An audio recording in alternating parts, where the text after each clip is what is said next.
Ahojte, vítam vás pri sledovaní 4. tutoriálu Blender Slovakia. Od mikrofónu vás zdraví Zajo.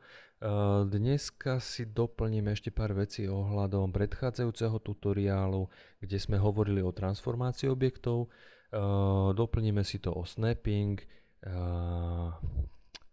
a ukážeme si také drobné intro do edit módu, aby sme mohli to snapping lepšie využiť. Takže poďme na transformácie, iba kratučko. Klávesové skratky pre transformácie, neviem, či sme si spomenuli, keď nie, tak pre move je to klávesová skratka G, pre rotáciu to je R, pre škálovanie je to S, takže toto sme si zopakovali. Pokiaľ potrebujem robiť limitovanie transformácie v nejakej osi, tak cez klávesovú skratku ideme následovne. Dáme si rotáciu, čiže máme R-ko. Existujú tri pomôcky, alebo teda tri klávesy, ktorými si môžeme pomôcť. Sú to klávesy Ctrl, Alt, Shift. V prípade, že žiadnu z klávies, teda ja si to zafixujem podľa X-ovej, ideme točiť podľa X-ovej osy, takže stlačil som si klávesovú skratku X. A keď si pozrieme dole vľavo, tak máme rotáciu, o jaký stupeň sa otáčame. V prípade, že chceme mať ten stupeň inkrementálny, tak stlačíme klávesovú skratku Shift, pri rotácii stlačíme klávesovú skratku Ctrl a deje sa rotácia po 5 stupňoch. Čiže po inkremente 5 stupňov. Takže ja si natočím tento objekt o 45 stupňov, potvrdím buď Enterom, alebo použijem práve tlačítko, aby som uzavral tú transformáciu. Poďme urobiť pohyb. Chceme posunúť túto kocku, takže stlačíme G, chceme v X-ovej osi o nejakú hodnotu 1. 2, 5. Už som na 125, čiže backspaceom sa vrátim. Jedenkrát stlačím backspace a môžem nahodiť novú hodnotu 1, backspaceom sa vrátim, nahodím hodnotu 5. Hej, čiže mám to loknuté podľa X-ovej osy a idem o 5 dielov. V prípade, že chcem túto kocku posúvať podľa, dajme tomu, Z-ovej osy, ale lokálne, a chcem to urobiť cez klávesnicu, tak to urobím G ako posun, X, dobre, chceli sme podľa Z, takže zmením os na Z. Teraz sa hýbem v Z-ovej osi, teraz sa hýbem v Z-ovej osi, ale vzhľadom na scénu. Čiže vľavo dole vidíme pri D along global Z, čiže podľa globálneho, čiže podľa scény. V prípade, že ešte raz tlačím Z, tak sa mi zmení táto os na lokálnu a môžem hýbať podľa lokálnych koordinátov vlastne vstupom z klávesnice. Vrátim sa naspäť. Iný spôsob transformácie. Chcem posunúť tento objekt o hodnoty XYZ. Urobím to následovne. Stlačím si klávesovú skratku G a idem. Chcem ju posunúť v X o 1, v Y o 2, v Z o 3. Takže stlačím si jedničku. Vidíte vľavo dole DX má hodnotu 1. Tabulátorom sa prepnem do hodnoty DY, dám 2, v hodnote tretím tabulátorom sa prepnem do hodnoty DZ a dám hodnotu 3. Potvrdím Enterom, čiže na numerickej klávesnici, takže krásne mi objekt umiestni na pozíciu 1, 2, 3. Existuje klávesová skratka na vymazanie tejto lokácii a to je Alt G a vlastne tým sa zruší lokácia, čiže pozícia objektu. Hej. Predpokladám, že asi obdobne môže fungovať Alt R a Alt S. Čiže resetujem týmito klávesovými skratkami lokáciu, rotáciu, škálovanie. V prípade, že by som chcel s objektom manipulovať túto chcem, aby sme s objektom mohli manipulovať iba, dajme tomu, v YZ-ovej osi. tuto pomocou tohto zámku ja môžem uzamknúť a ten objekt sa v tej osi, ktorú uzamknem, nebude transformovať. Čiže napríklad využijem to k tomu, keď chcem umiestniť nejaký ten objekt v rámci gridu. Ďalšiu šikovnú vec, ktorú tu ešte máme, je pri pridávaní objektov, a to objekt sme pridávali cez add, mesh a tu sme si vybrali objekt. V prípade, že chcem objekt vyberať rýchlejšie, tak na to slúži klávesová skratka Shift A, čiže add, a tu si vyberem objekt, ktorý chcem pridať. Tak, napríklad opicu.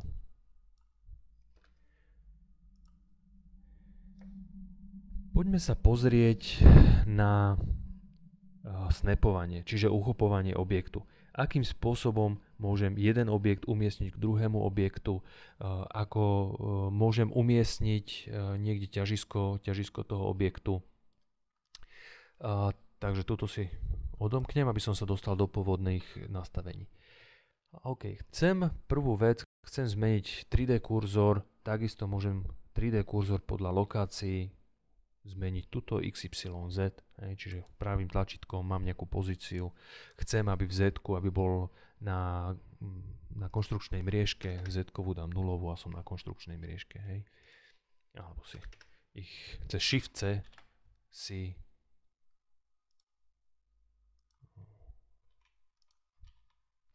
C si ju dokážem vrátiť vlastne na nulovú pozíciu. Všetky transformácie okolo objektu sa dejú okolo tzv. Pivot pointu, alebo teda ťažiska objektu. Keď chcem zmeniť toto ťažisko, je to v tomto prípade trošičku špecifické. Hej. Ťažisko, jak sme povedali, okolo nej sa deje transformácia. Ťažisko môžem umiestniť tam, kde sa nachádza 3D kurzor. Hej. Čiže pokiaľ by som chcel zmeniť pozíciu na 3D kurzor, tak použijem Object, Transform, Origin to 3D kurzor. Hej. Ono je to, hej, a okolo tohto sa bude teraz diať tá transformácia, hej, lebo tu je ťažisko objektu. Ostáva nezmenené. Niekedy môže byť, že chceme špecificky, aby bolo ťažisko umiestnené buď na nejakom bode alebo na nejakej hrane. V tomto prípade vieme vstúpiť dovnútra do objektu cez Edit Mode alebo použijeme klávesovú skratku Tab. Čiže som v Object Mode, stlačím Tab, musím mať vybratý objekt, musím byť aktívny v okne a Tabom vstupujem a vystupujem z Edit Mode.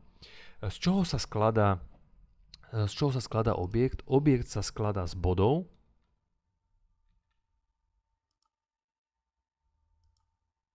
z hrán a z plôch. Pomocou týchto selekcií my vieme umiestňovať 3D kurzor.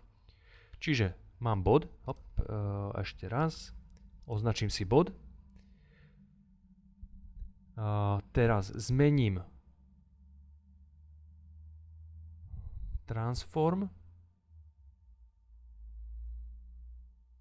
snap,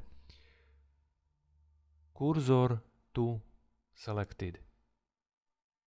V druhom kroku urobím mesh, transform,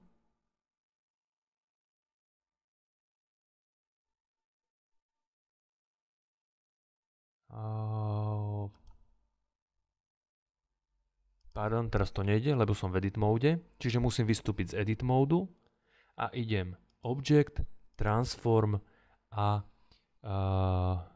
origin to 3D kurzor. Takýmto spôsobom ja umiestním, je to trošičku komplikovanejší spôsob, ale takýmto spôsobom ja umiestním ťažisko objektu na vertex napríklad. Keď to chcem urobiť na stred hrany, znovu vstúpim do edit modu, vyberem si hranu. Keď mám vybrať tú hranu, idem mesh, snap, kurzor to selected. vystúpim z edit módu, object, transform a origin to 3D kurzor. Hej. Môžeme si to zjednodušiť klávesovými skratkami, a to nasledovne. Mám niekde kurzor, mám niekde origin, kde sa bude vytvárať nový objekt. Vstúpim do objekt módu, čiže do edit módu, vyberem si, dajme tomu, túto plošku hornú. A teraz prvá klávesová skratka je Shift S a pomocou Shift S si dám kurzor to selected. Čiže mám v strede plochy. Vystúpim z edit módu a použijem klávesovú skratku Ctrl, Alt, Shift a C. A teraz dám origin to 3D kurzor. Takže je to trošičku špecifické. Ešte raz. Vstúpim do edit módu, vyberem si, ak chcem stred hrany, vyberem si hranu. Cez Shift S dám kurzor to selected, vystúpim z edit módu cez tabulátor, Ctrl, Alt, Shift a C je origin to kurzor. Takže je to trošičku špecificky sa k tomuto pristupuje, ale na čo je to užitočné? Užitočné je to napríklad na to, chcem zodvihnúť tento objekt, pomôžem si s kontrolom, keď mám stlačený kontrol pri tom, ako hýbem šipkou, čiže stlačím si kontrol, hýbem sa šipkou, tak idem inkrementálne, čiže pohybujem sa vo vzdialenosti, ktorá je medzi jednotlivými prvkami konštrukčnej mriežky. A ešte trošičku, aby to bolo lepšie vidieť, tak zmením rozmer, dimensions tejto kocky. X-ovú nechám nezmenenú, Y-ovú dám 1 a tabulátorom sa prepnem a Z-ovú dám takisto 1. Čiže vytvorím si takúto tehlu. Hej. Chcem si tu vytvoriť radu tehál vedľa seba.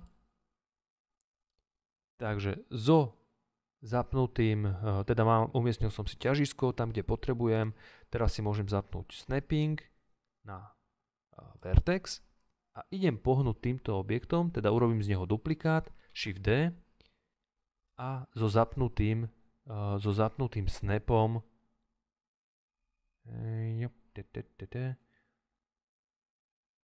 ma odignoruje. Dobre, takže urobíme to ináč. Najprv vstúpime do tohto objektu, vybereme si bod, umiestnime na ňo kurzor to selected, vystúpime, Ctrl Alt Shift C, origin to 3D kurzor, tak. Máme zapnuté snapovanie na vertex, dám grab, posúvam, no, že by, tak. Čiže zmenil som si na center, neviem z jakého dôvodu mi to chcelo dávať na tento najbližší. Pomôžem si. Takto. Zase Shift D. Shift D. Aj po prípade do opačnej strany. Shift D.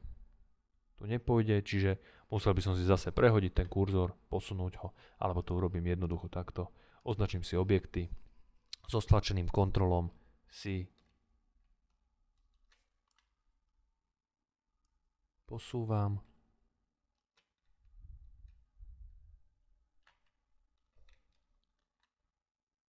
A tam mám ešte jednu kocku. Schovanú. Nič, odignorujem to. OK, dajme tomu, že chceme vytvoriť, ako som vravel, múrik. Takže vyberem si jednu. Idem si umiestniť kurzor. Teraz zhodou okolností mám takú kocku, ktorá má ten kurzor v strede, hej, lebo tu sme ťažiska poposúvali.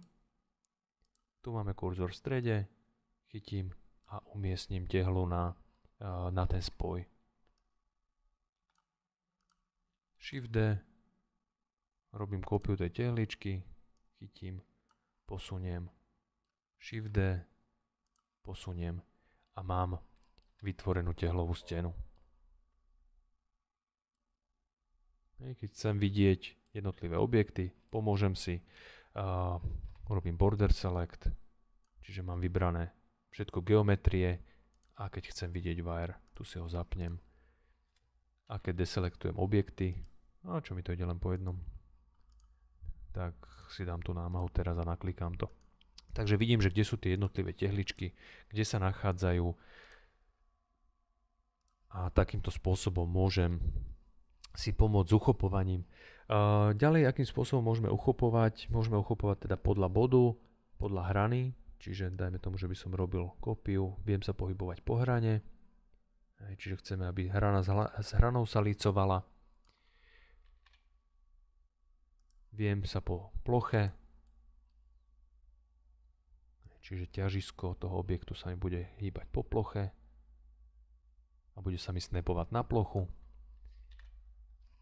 Alebo potom je tam nejaký objem, ktorý neviem, či je nejakým špeciálnym spôsobom dôležitý. Čiže čo je dôležité si zapamätať z tejto lekcie, je vlastne vstúpenie do objektu, umiestnenie alebo nové umiestnenie ťažiska k nejakému vybratému objektu, čiže či už je to bod, hrana alebo plocha, takže v strede hrany a v strede plochy sa mi premiestní 3D kurzor a potom v ďalšom kroku vlastne vystúpim z edit módu a cez klávesovú skratku Ctrl+Alt+Shift+C umiestním origin na 3D kurzor, čiže ťažisko na 3D kurzor a dostanem sa tam, umiestním ten objekt tam, kde potrebujem. Takže toto si myslím, že by bolo na dnešnú lekciu všetko, takže ukázali sme si ešte, akým spôsobom vieme vstupovať a transformovať objekt, akým spôsobom môžeme meniť ťažisko objektu a akým spôsobom môžeme poprípade využiť snapping. Lúčim sa s vami za Blender Slovakia.